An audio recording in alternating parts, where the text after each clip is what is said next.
तो दोस्तों, मैं सुनील राठौर। आज हम जो हमारा चैप्टर चल रहा है इकाई 6 चल रही है, उसके अंदर हम दर्पण पढ़ रहे थे। और दर्पण के अंदर मैंने अभी तक आपको दर्पण की परिभाषा, दर्पण के प्रकार और दर्पण के मुख्य बिंदु पढ़ा चुका हूं मैं। आज जो गोली दर्पण हमने पढ़ा था, गोली दर्पण के अंदर दो पार्ट होते हैं, एक होता है अवतल दर्पण, एक होता है उत्तल दर्पण। तो जो मैंने आपको गोली दर्पण पढ़ाया था, उसके अंदर जो अवतल रहता है, अवतल दर्पण के अंदर हम एक व्यंजक सिद्ध करने वाले हैं। उसके अंदर हम वक्रता त्रिज्या और फोकस दूरी के में संबंध स्थापित करने वाले हैं। वक्रता त्रिज्या और फोकस दूरी के अंदर हम संबंध स्थापित करने वाले हैं। अर्थात प्रश्न इस तरह का प्रश्न बन सकता है एग्जाम में कि गोलीय या अवतल दर्पण की वक्रता त्रिज्या व फोकस दूरी में संबंध ज्ञात करो। या इसके अलावा ऐसा भी लिख सकते हैं कि सिद्ध कीजिए कि r इक्वल टू एफ या small F equal R by 2। अर्थात जो यहां पर r बताया गया है, कैपिटल R, ये वक्रता त्रिज्या को प्रदर्शित कर रहा है। जो स्मॉल एफ बताया गया है, यह वक्रता त्रिज्या से ध्रुव तक की दूरी अर्थात फोकस दूरी को बता रहा है यहाँ पे। तो इस पे हम एक प्रश्न अब इसको सिद्ध करने वाले हैं। तो सर्वप्रथम मैं इसका डायग्राम बनाता हूं, उस डायग्राम के तहत ही हम पूरा प्रश्न सोल्व करेंगे।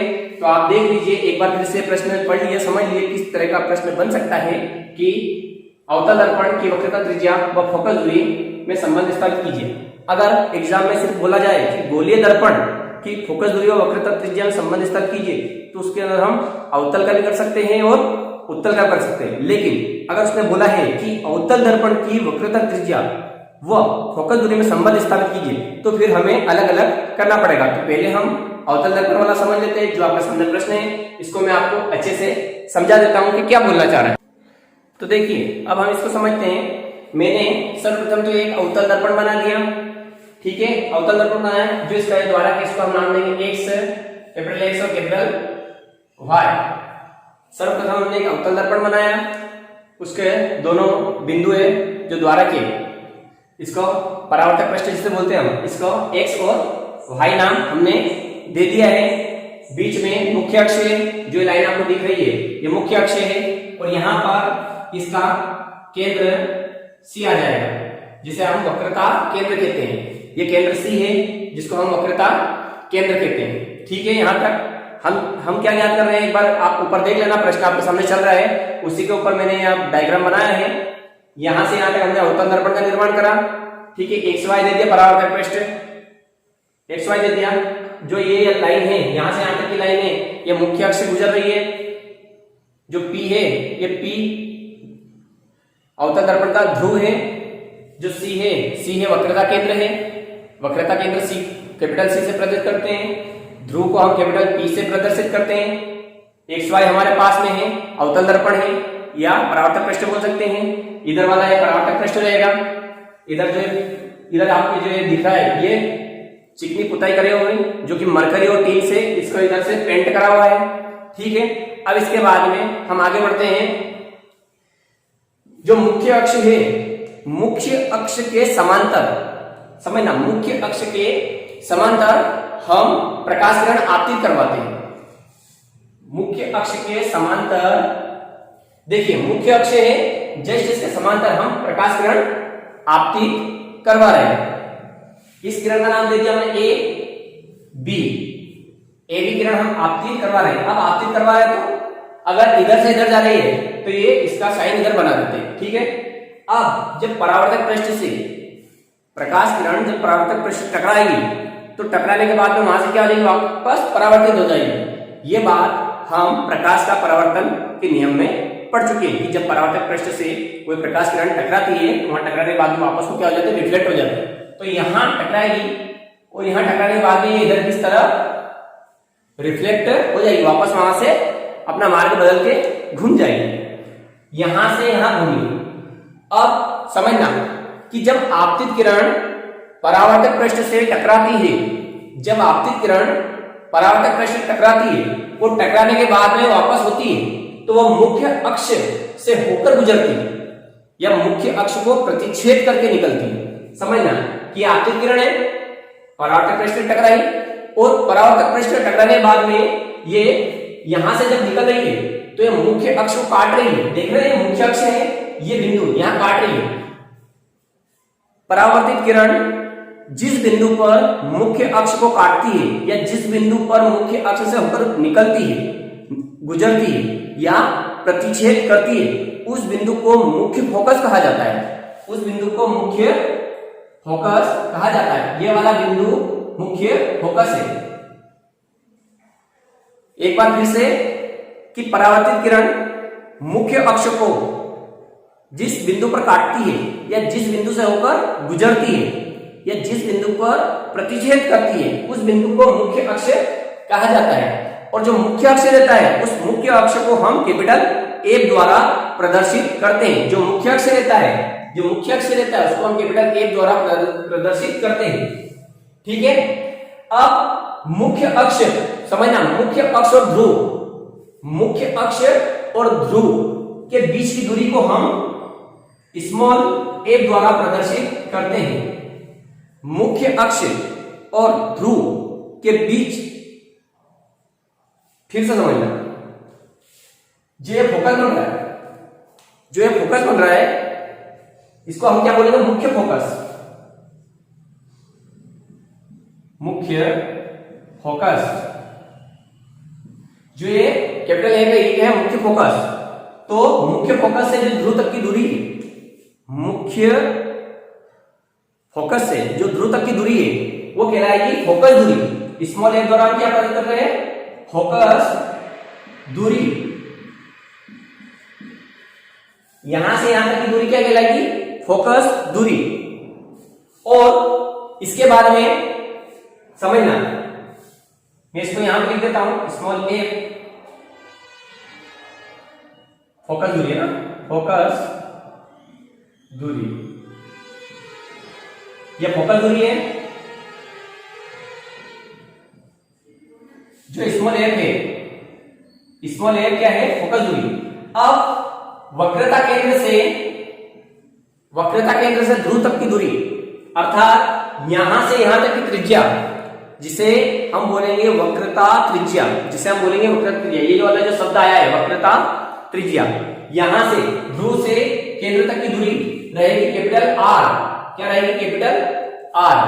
यहां से यहां तक की दूरी रहेगी कैपिटल आर, और कैपिटल आर ही वक्रता त्रिज्या होती है। कैपिटल आर ही वक्रता त्रिज्या होती है। एक बार फिर से देख लीजिए कि आपतित किरण जब परावर्तक पृष्ठ से टकराएगी, आपतित किरण जब परावर्तक पृष्ठ से टकराएगी और टकराने के बाद में वापस यहां से घूम जाती है, और जिस बिंदु पर या जिस जगह से होकर, मुख्य अक्ष से जिस जगह से होकर गुजरती है, वह मुख्य अक्ष की वो वाला बिंदु क्या कहलाता है? मुख्य फोकस। ये मुख्य फोकस बनी है यहाँ पे, और जो मुख्य फोकस है उसको हम कैपिटल ए से दर्शाते हैं। जो मुख्य फोकस है उसको हम कैपिटल ए के द्वारा दर्शाते हैं। ठीक है। अब मुख्य फोकस और ध्रुव के बीच की दूरी कहलाएगी फोकस दूरी। मुख्य फोकस और ध्रुव के बीच की दूरी कहलाएगी फोकस दूरी। और ध्रुव और वक्रता केंद्र, ध्रुव और वक्रता केंद्र के बीच की दूरी कहलाती वक्रता त्रिज्या। यहां से यहां तक की ये जो त्रिज्या है, यहां से यहां तक की जो दूरी है, उसको हम कैपिटल आर से प्रदर्शित करते हैं। और जो फोकस दूरी है उसको हम स्मॉल एफ से प्रदर्शित करते हैं। मुख्य फोकस को हम कैपिटल एफ से प्रदर्शित करते हैं। तो ये बातें आप ध्यान रखना। यहां से मैं वापस इनका नाम हटाता हूं, आप इनको एक बार देख लो ठीक से कि मैंने क्या लिखा है। इसके आगे की मैं चीज आपको बताता हूं, तो एक बार इसको आप देख लो ध्यान से। देखिए, जब अब हमने ये बता दिया कि आपतित किरण है, ये परावर्तित हो रही है, तो जब आपतित किरण और परावर्तित किरण का निर्माण होता है, मैंने आपको प्रकाश के परावर्तन का नियम पढ़ाया कि जब आपतित किरण और परावर्तित किरण का निर्माण होता है तो उनके मध्य में 90 डिग्री 90 डिग्री के कोण बनता है, जिसे बोलते हैं अभिलंब। तो देखिए, हम यहाँ पर B से C को मिला देते हैं। हम यहाँ पर B से C को मिला देते हैं। तो हमने यहाँ पर B से C को मिला देते हैं। ये जो B से C है इसको हमने क्या करा? मिला दिया। ठीक है। B से C को हम मिला देते हैं, बिंदु B से C को मिला देते हैं। तो अब समझना कि AB आपतित किरण है और B से F वाला पॉइंट है जो परावर्तित किरण है इधर, और जो बीच में BC है, ये BC है अभिलंब। BC बना है अभिलंब, ये बिंदु B पर अभिलंब है। ठीक है, तो ये हमने समझ लिया। इसके बाद में हम अब इसके अंदर इसका व्यंजक का निर्माण हमें सिद्ध करना है कि r बराबर 2f या a बराबर स्मॉल a बराबर r/2। तो इसको हम यहाँ पर समझ लेते हैं।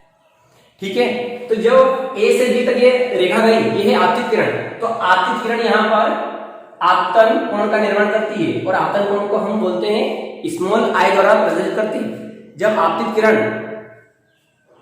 और अभिलंब के मध्य बनने वाला कोण आपतन कोण कहलाता है। आपतित किरण और अभिलंब के बीच में बनने वाला कोण आपतन कोण कहलाता है और परावर्तित किरण और अभिलंब के बीच बनने वाला कोण परावर्तन कोण कहलाता है। तो वो कोण हमारा यहाँ पर निर्माण होगा, इसे हम स्मॉल r द्वारा प्रदर्शित करेंगे। जो ये बना आपतित किरण और अभिलंब के बीच में आपतन कोण, परावर्तित किरण और अभिलंब के बीच में परावर्तन कोण का निर्माण होता है। हमें पता है कि आपतन कोण हमेशा परावर्तन कोण के बराबर होता है।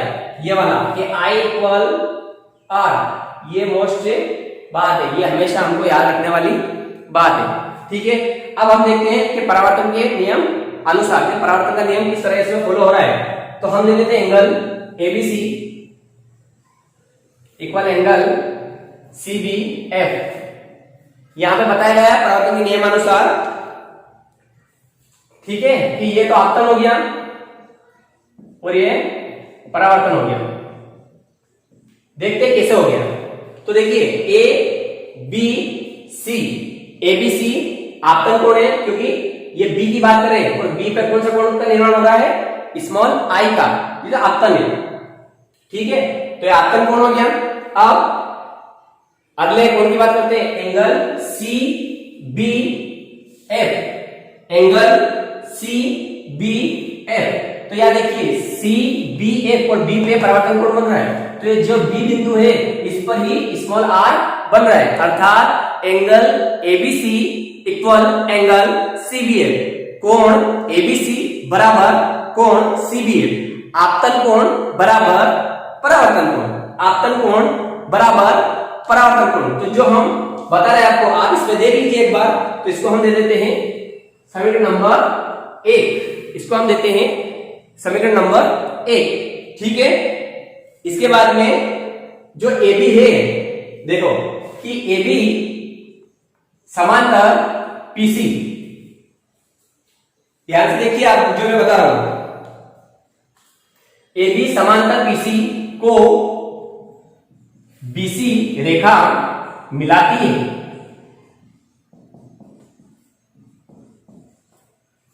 ये वाला जो मैंने पॉइंट बोला है, इसको बड़े ध्यान से देखना कि जो AB समांतर रेखा है और उसके समांतर कौन सी वाली है, PC।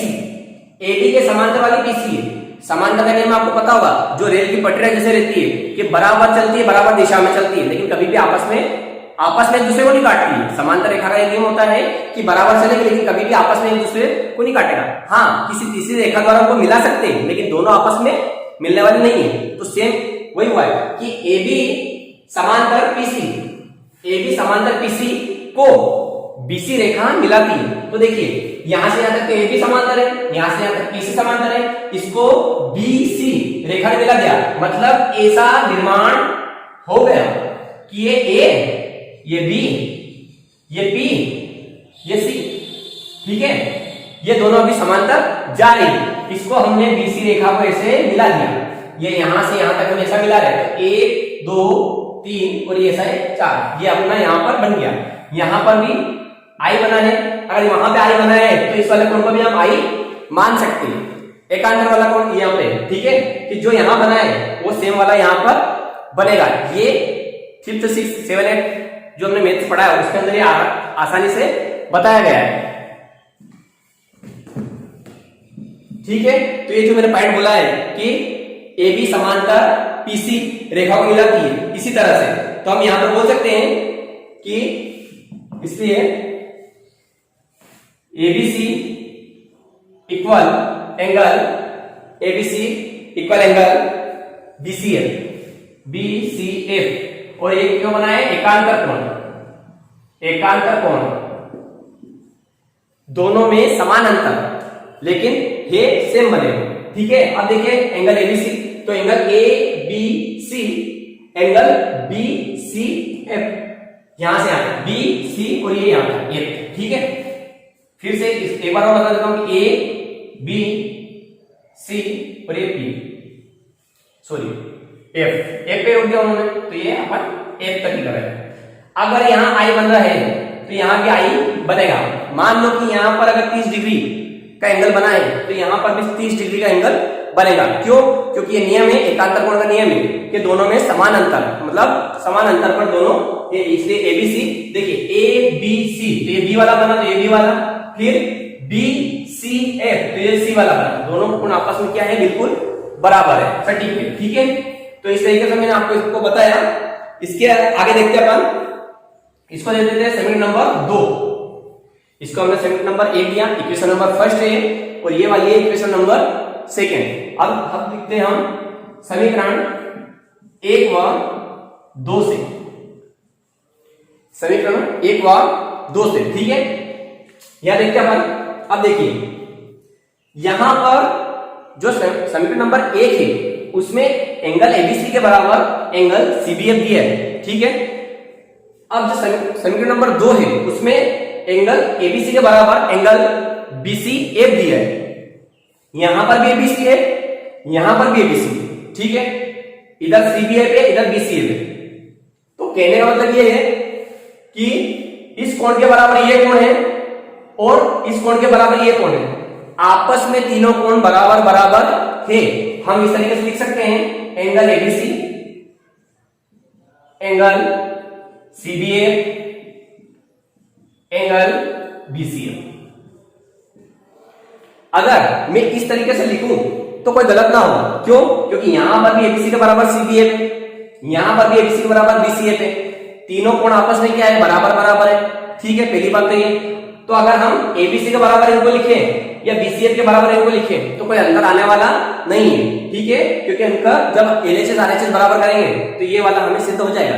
जब हम दाया पक्ष बाया पक्ष लेंगे तो ये वाले दोनों आपस में बराबर आ जाएंगे। इसलिए मैं इसको हटा देता हूं, सिर्फ इनकी ही बात करता हूं, तो ये दोनों भी आपस में क्या हो गए, बराबर हो गए, ठीक है। अतः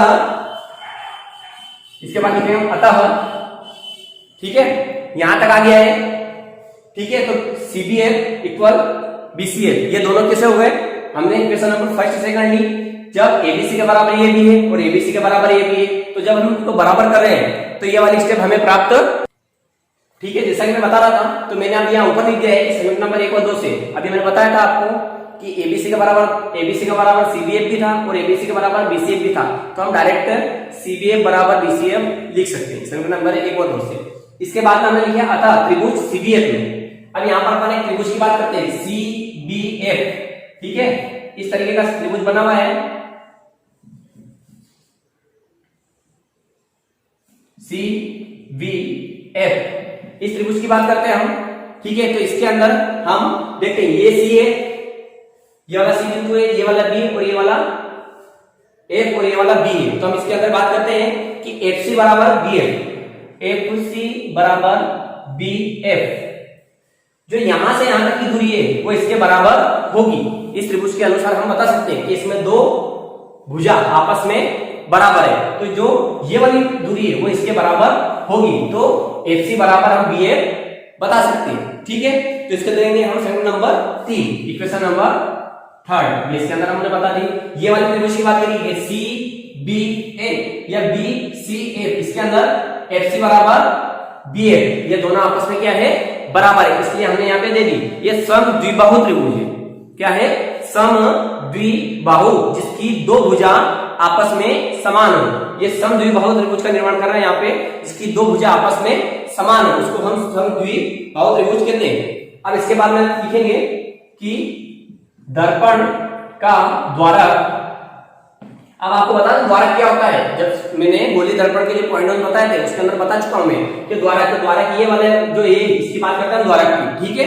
तो ये दर्पण का द्वारक बहुत छोटा होता है, दर्पण का द्वारक बहुत छोटा होता है, छोटा होता है, ठीक है, ये बहुत छोटा होता है। अतः बिंदु बी दर्पण के ध्रुव कैपिटल P, बिंदु कैपिटल B दर्पण के ध्रुव कैपिटल P के अत्यंत निकट होगा, के अत्यंत निकट होगा, अर्थात बहुत ही पास होगा। हम जब इसकी अवधारणा हमने पढ़ी है, अवधारणा जब हम इसे समझे गोलीय दर्पण की, तो उसमें क्या होता है कि इसका द्वारक बहुत छोटा होता है। जो गोलीय दर्पण में अवतल दर्पण या उत्तल दर्पण रहते हैं, इनका द्वारक क्या होता है, बहुत ही छोटा होता है। तो ये जो बिंदु B है, ये बिंदु P के पास होगी, अर्थात जो बिंदु B है जहां पर आपतित किरण पड़ रही है, अर्थात आपतन बिंदु, जिसे हम आपतन बिंदु कह सकते हैं, कि ये वाला जो आपतन बिंदु है ये ध्रुव के क्या होगा, अत्यंत ही निकट होगा। ये दोनों आपस में क्या होगा, बहुत ही पास पास होगा, निकट होगा, है ना, पास पास होगा, निकट होगा, निकट होगा।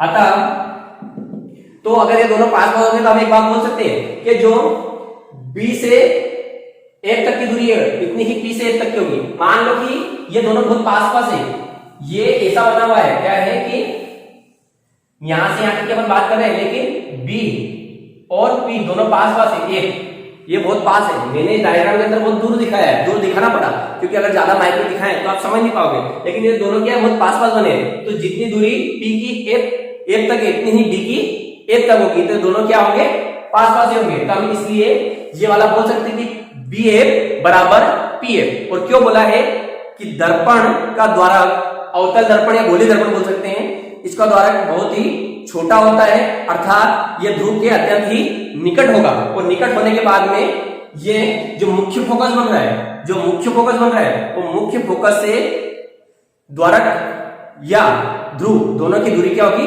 बराबर बराबर होगी। तो ये दोनों की दूरी आपस में क्या है, बराबर बराबर है, तो इसलिए हम बोल सकते हैं। अब लिखो समीकरण नंबर 3 में मान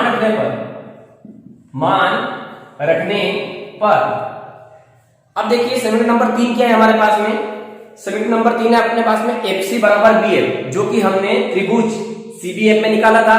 और ये दोनों भुजा क्यों आपस में बराबर थी, ये दोनों साइड आपस में क्यों बराबर थी, क्योंकि ये वाला त्रिभुज था समद्विबाहु, जिसकी दो भुजा आपस में समान होती है, वो समद्विबाहु त्रिभुज कहलाता है। इसलिए तो अब हम समीकरण नंबर 3 में मान रखते हैं। तो इसमें से देखिए दोनों में से कौन सी वाली चीज यहाँ पर है, तो FC इन दोनों में नहीं है, BF है, तो अपन ने BF बराबर क्या है, PF।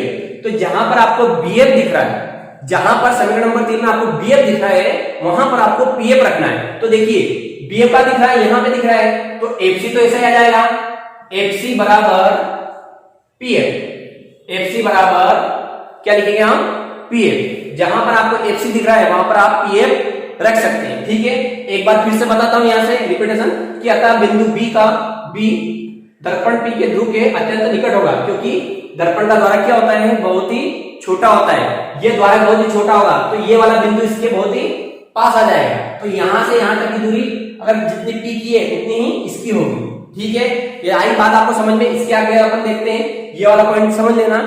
इसमें क्या हुआ कि BF इक्वल PF, इसकी वजह से ये वाला मैं बता चुका हूं समद्विबाहु त्रिभुज। अब जो BF का मान है वही PF, तो BF का मान यहां से उठाकर हमने यहां पर रख दिया, जहां पर आपको BF दिख रहा है वहां पे अपन क्या रख देंगे, PF। तो अब क्या हो गया, नया पॉइंट क्या आ गया अपने पास में कि FC बराबर PF, ठीक है। इतना हम समझ चुके हैं। अब देखते हैं आगे, ठीक है। अब मैंने यहां से ऊपर लिख दिया इनको कि FC बराबर PF हो रहा है।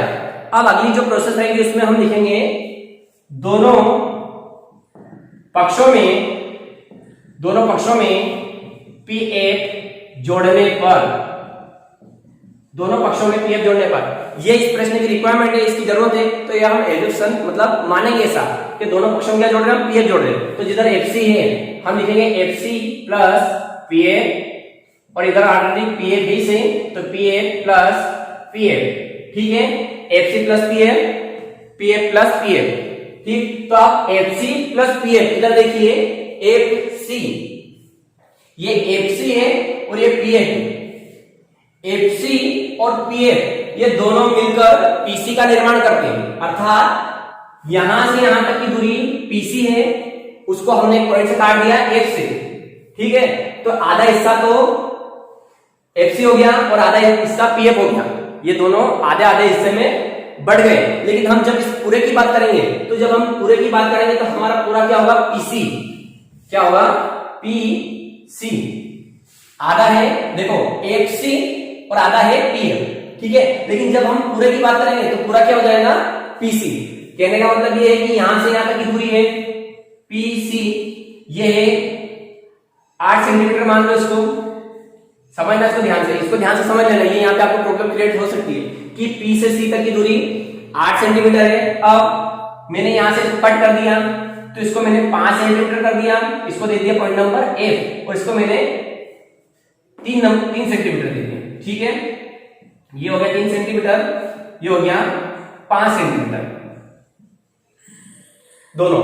अब जब मैं बात करूंगा कि यहां से यहां तक की एफ सी बराबर 5 सेंटीमीटर और पी एफ बराबर 3 सेंटीमीटर, तो जब मेरे को पीसी की वैल्यू निकालनी रहेगी, अगर कोई पूछे आपसे कि ये दोनों इतना है तो यहां से यहां तक की दूरी कितनी होगी, यहां से यहां तक की दूरी कितनी होगी, तो आप क्या करोगे, आधा 5 सेंटीमीटर है और आधा 3 सेंटीमीटर है, ठीक है। लेकिन जब इसकी टोटल की बात होगी तो आप क्या करोगे, इन दोनों का आपस में क्या करोगे, जोड़ दोगे। तो कैसे जोड़ोगे आप कि एफसी प्लस पीएफ, अर्थात एफसी प्लस पीएफ को जोड़ेंगे तो हमें 8 सेंटीमीटर प्राप्त हो जाएगा, एफसी और पीएफ को जोड़ेंगे तो हमें टोटल प्राप्त हो जाएगा। तो टोटल क्या है, पीसी है, ठीक है। इसी तरीके से ये आएगा।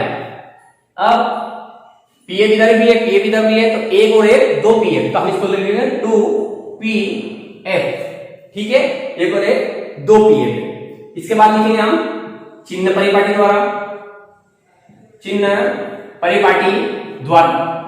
अब इसमें इंपॉर्टेंट बात ये भी है कि चिन्ह परिपाटी का मतलब यहां पर क्या हो रहा है, तो पहले लिखते हैं अपन पीसी।